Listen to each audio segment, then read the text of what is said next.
fact, approaching 500 yards of offense for Calgary in this game. So look at the difference the last 4 weeks.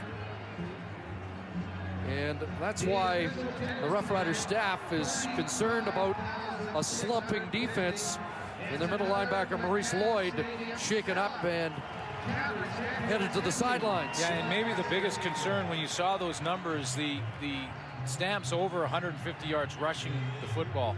And the strength of the Saskatchewan defense had been their run stoppability. They were first coming into this game, as a matter of fact, although they had given up big yardage to Charles Roberts a week ago. And once that started breaking down, there's their rush yards, 164. Then now, offensively, you got it, right? If you can't stop the run, you're in big trouble. 1st and 10. A steady diet of Joffrey Reynolds. And off the right side, Mike McCullough, who's in for Maurice Lloyd, in on the tackle. Let's take a look at Joffrey Reynolds' footwork.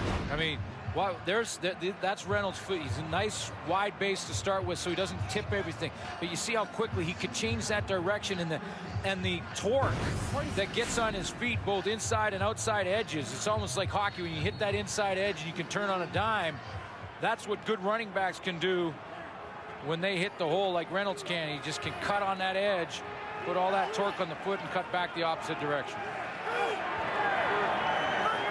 2nd and 7 from inside the Roughrider 10-yard line. And this play doesn't get off.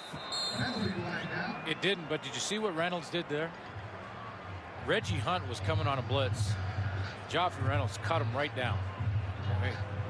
I mean, this play doesn't count, but let's just take a look at what he does away from the football. Take a quick look while they sort out. There it is right here. Reggie Hunt.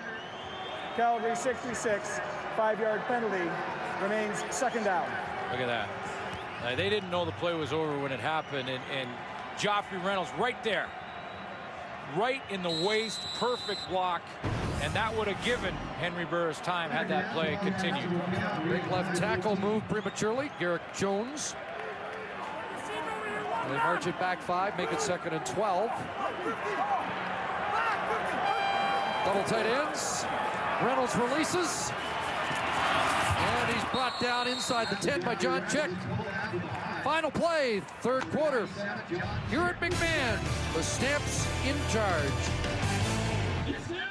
Stats after 3 quarters are brought to you by Rona, the Canadian how-to people. Well, the number that jumps right off the board is net yards for the Calgary Stampeders, just over 500 yards. And for the Saskatchewan Roughriders, their defense, susceptible all of a sudden to the run. 172 yards rushing for Calgary. The Dogs have not been barking for a while in Saskatchewan. Well, it starts on that defensive line, and they have a good one in Saskatchewan, but they just over the last couple of weeks have shown some cracks, and they're not filling their gaps. And the Calgary Stampeders, on the other hand, boy, did they look good. This is kind of the realization of all the potential people talked about, especially here in Calgary, but around the league with so many weapons. And suddenly Calgary's weapons all on the same page and getting improved defense. DeAngelis in to attempt another short field goal.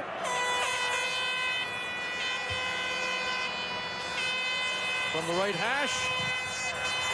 And Sandro puts it through. So a 41-15 Stampeder lead.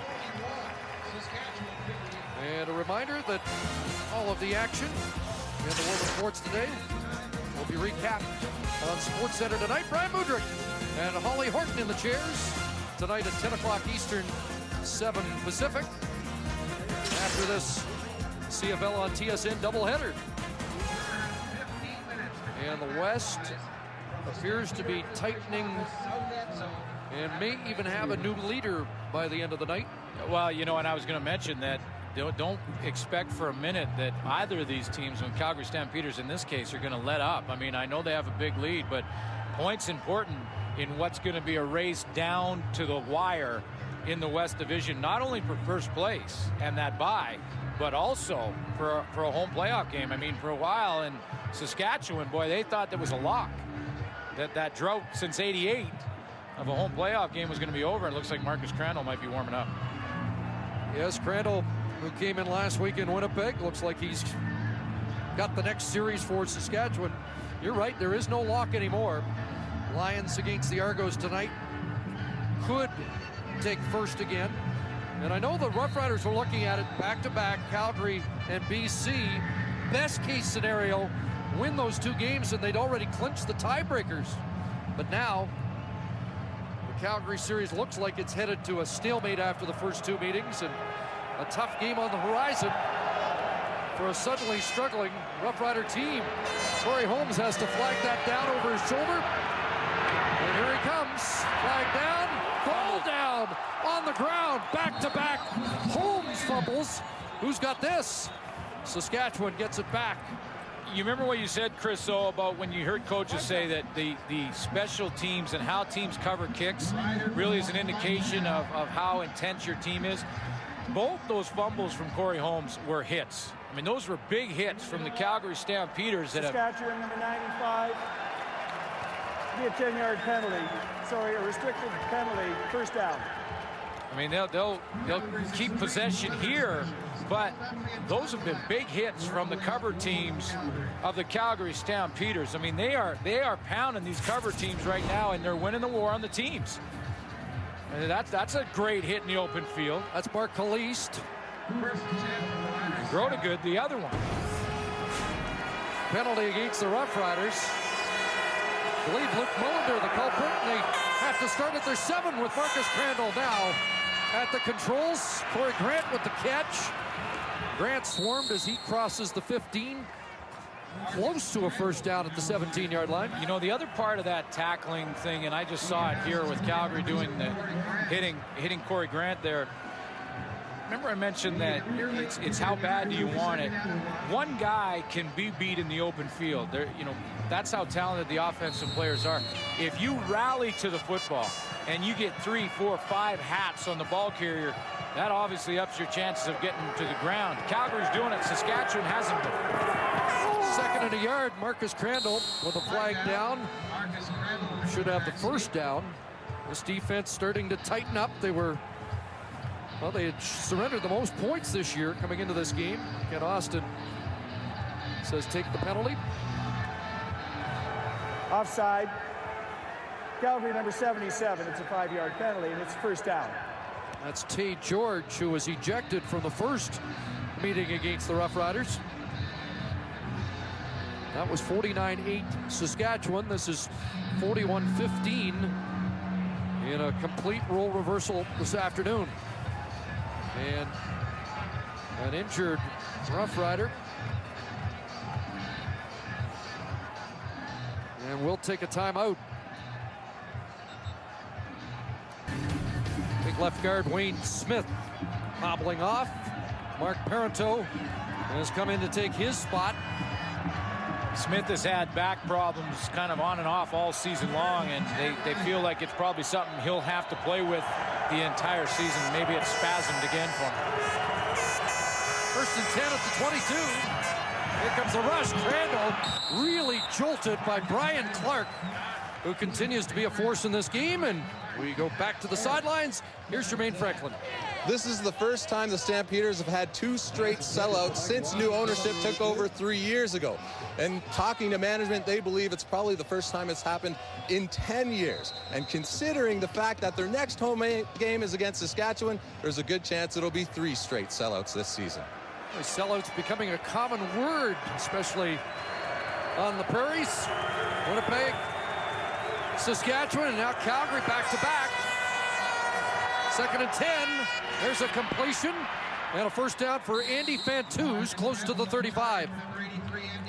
You know, and I think that next home game for Calgary will be a sellout with Saskatchewan back. The Stamps will go to Hamilton in between those games, but come back here. And there's all the Rider fans that were here this afternoon. And maybe here's what happened with Saskatchewan.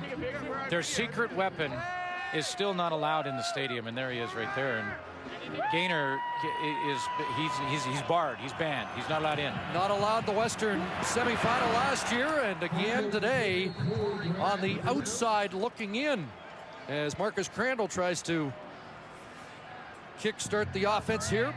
Yeah, and he's Gainer wasn't allowed, so he tried to get a spy up in there, like a mini Gainer cam spy guy, put him up there, but he wasn't allowed in either. So maybe the only way they're going to have to buy Gainer a ticket and have him maybe just sit in the stands. I don't know if that'll be allowed. I don't think you could stop him from buying a ticket. Marcus Crandall looked one way and then across the middle. Fantuz another catch across midfield. Marcus Crandall came in last week. Yeah, and he hits Fantuz, and these, even though Saskatchewan, it's a long shot to come back here, these are big catches for Fantuz. I mentioned earlier that he's been fighting the ball a little bit. George Cortez worked with him, the offensive coordinator for Calgary, last year when he was in Saskatchewan. We talked about him today. Cortez said, I am shocked that he's fighting the ball. I want to ask you how important this is for Marcus Crandall.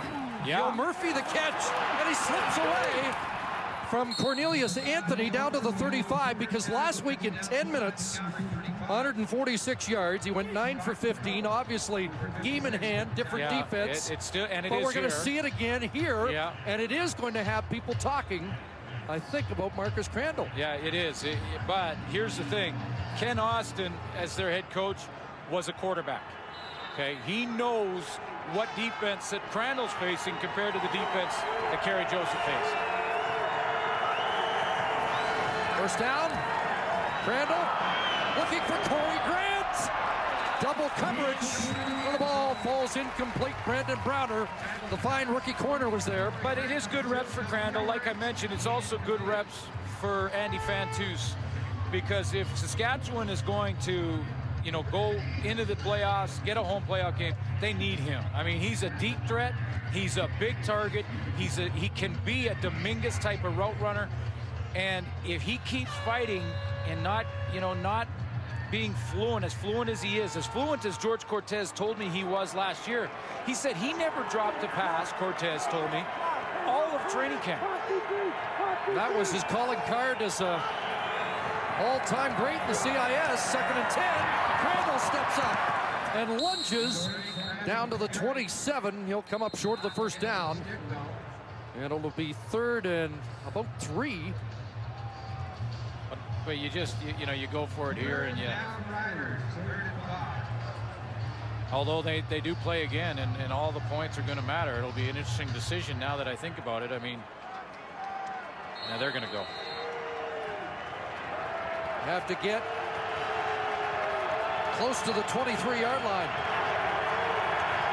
We'll call it 3rd and 4. Over the middle, complete, first down.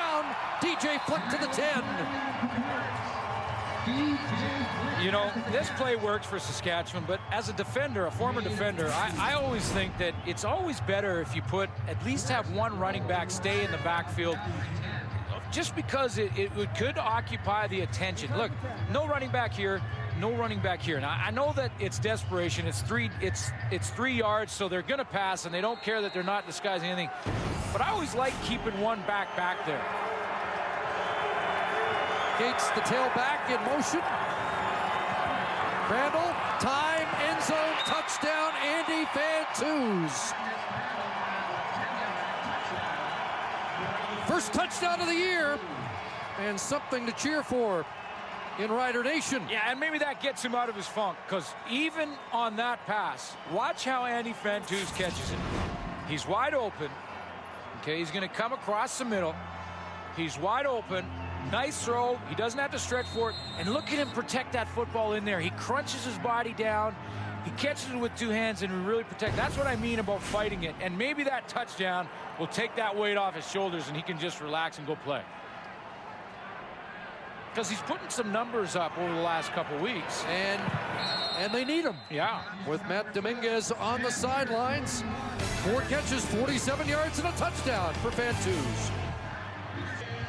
Well, Andy Fantuz caps an 11-play, 103-yard drive.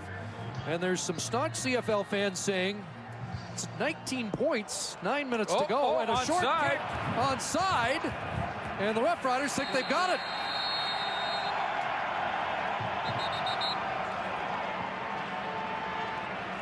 And that's a pretty big pileup and a critical possession here.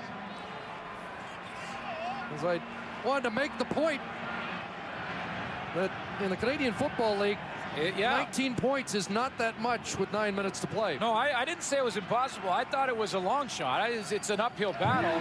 Calgary got the ball back. I'm also wondering if that ball was touched by a Rough Rider before it traveled 10 yards. There's the stripe. That's 5 yards. It bounces up. Well, no, maybe not. But it looked like a Calgary Stampeder fought for it and won the fight at the bottom of the pile. Hard to see who came up with it. John Cornish was one of the up men, and he got blasted out of there. Matt Grudegood as well was one of the up men. And somehow Tom Higgins' team got on the football in that wild pileup. And First and 10, Calgary from 556. Henry Burris goes back to work.